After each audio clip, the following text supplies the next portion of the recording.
Selamat pagi para saudaraku seiman dalam Kristus. Salam sukacita dan sehat selalu. Marilah kita siapkan hati dan pikiran kita untuk mendengarkan firman Tuhan. Tuhan beserta kita sekarang dan selama-lamanya. Inilah Injil Yesus Kristus menurut Lukas bab 11 ayat 14 sampai 23. Dimuliakanlah Tuhan. Yesus dan Beelzebul. Pada suatu kali Yesus mengusir dari suatu setan yang membisukan. Ketika setan itu keluar, orang bisu itu dapat berkata-kata. Maka heranlah orang banyak. Tetapi ada di antara mereka yang berkata, ia mengusir setan dengan kuasa Beelzebul, penghulu setan. Ada pula yang meminta suatu tanda dari surga kepadanya untuk mencobai dia. Tetapi Yesus mengetahui pikiran mereka lalu berkata, setiap kerajaan yang terpecah-pecah pasti binasa, dan setiap rumah tangga yang terpecah-pecah pasti runtuh. Jikalau iblis itu juga terbagi-bagi dan melawan dirinya sendiri, bagaimanakah kerajaannya dapat bertahan? Sebab kamu berkata bahwa aku mengusir setan dengan kuasa Beelzebul. Jadi, jika aku mengusir setan dengan kuasa Beelzebul, dengan kuasa apakah pengikut-pengikutmu mengusirnya? Sebab itu merekalah yang akan menjadi hakimmu. Tetapi jika aku mengusir setan dengan kuasa Allah, maka sesungguhnya kerajaan Allah sudah datang kepadamu. Apabila seorang yang kuat dan yang lengkap bersenjata menjaga rumahnya sendiri, maka amanlah segala miliknya. Tetapi jika seorang yang lebih kuat daripadanya menyerang dan mengalahkannya, maka orang itu akan merampas perlengkapan senjata yang diandalkannya dan akan membagi-bagikan rampasannya. Siapakah tidak bersama aku, ia melawan aku, dan siapa tidak mengumpulkan bersama aku, ia mencerai-beraikan. Demikianlah sabda Tuhan, terpujilah Kristus. Selamat pagi para sahabatku, saudaraku seiman dalam Kristus. Dalam hidup ini kita seringkali mendengar bahwa orang yang sirik itu tanda tak mampu. Orang banyak kagum atas kuasa Yesus yang dapat mengusir setan dan mengusir roh jahat yang membuat orang bisu. Kagum karena yang sembuh akhirnya dapat berkata-kata. Tetapi yang lain berkata, ia mengusir setan dengan kuasa Beelzebul, penghulu setan. Pro dan kontra mewarnai insiden penyembuhan orang yang memerlukan kesembuhan. Para sahabatku, saudaraku seiman dalam Kristus, seringkali kita ingatkan dalam kehidupan kita. Dalam Injil hari ini bagaimana Yesus mengatakan semua orang tidak bersama dia berarti melawan dia. Yesus ingin mengatakan bahwa banyak kejahatan di dunia ini justru karena terpisah dari Tuhan. Karena ketika manusia jauh dari Tuhan, maka kekuatan jahatlah yang akan menguasainya. Maka dari itu manusia diundang untuk bersatu dengan Tuhan. Kekuatan hanya yang diperoleh jika manusia membuka hati bagi rahmat Tuhan.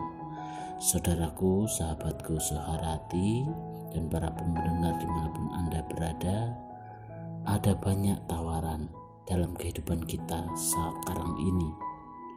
Perhatikan yang kita lakukan setiap hari.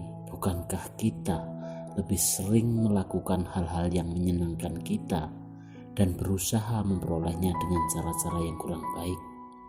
Sebagai murid Kristus, hendaknya kita berusaha untuk senantiasa bersatu dengannya, bukan sebaliknya, berlaku sesuka hati kita dan tidak mewujudkan nilai-nilai Kristiani. Para sahabatku, saudaraku seiman dalam Kristus, Injil hari ini mengisahkan bagaimana orang-orang tidak beriman menolak ajaran Kristus. Orang tidak beriman ini berpandangan bahwa apapun yang dilakukannya semua buruk, seperti dianggapnya sebagai karya Beelzebul, karya setan.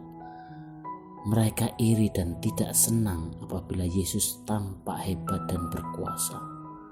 Mereka menyebarkan gosip kalau Yesus mengusir setan dengan kuasa Beelzebul. Sebenarnya merekalah yang hatinya dipenuhi iri dan dengki. Meskipun demikian, Yesus tidak pernah marah kepada mereka, tidak menyerang mereka dan membenci orang-orang yang menolak ajarannya. Ia dengan lembut menyapa dan berdialog dengan mereka. Ini suatu bukti nyata bahwa Yesus memberi pilihan bebas pada setiap orang. Para sahabatku, sahabat suara hati, rekan muda dan para pendengar dimanapun Anda berada, ketika kita berbuat kebaikan atau kebenaran, akan ada selalu orang yang tidak suka pada kita. Si jahat tidak senang bila kita mendoakan musuh kita. Si jahat tidak senang ketika kita menyenangkan hati Tuhan. Tetapi tetaplah berbuat kasih, karena sama seperti Yesus, ia bertindak untuk mendapatkan simpati banyak orang. Bukan seperti itu, Yesus melakukannya adalah sebagai wujud kasih, tetapi ia melakukannya khususnya untuk orang-orang yang menderita demi keselamatan jiwa-jiwa.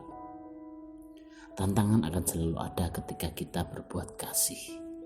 Para sahabatku, saudaraku seiman dalam Kristus, di masa prapaskah ini Tuhan tetap lembut, sabar, setia menanti kita dengan pilihan hidup kita masing-masing. Mari kita senantiasa berusaha berbuat kebaikan terhadap sesama, tekun dalam hidup doa, lebih bersemangat kembali, bangkit dari kemalasan, dan sebagainya. Dengan demikian kita menjadi lebih bersahaja di hadapan Tuhan. Yesus yang baik hati masih tetap memberikan waktu kepada kita untuk mendapatkan kebahagiaan sejati dari Allah melalui Yesus Kristus Putranya. Memilih jalan Tuhan, maka kita akan selamat, aman sampai kepada Bapaknya.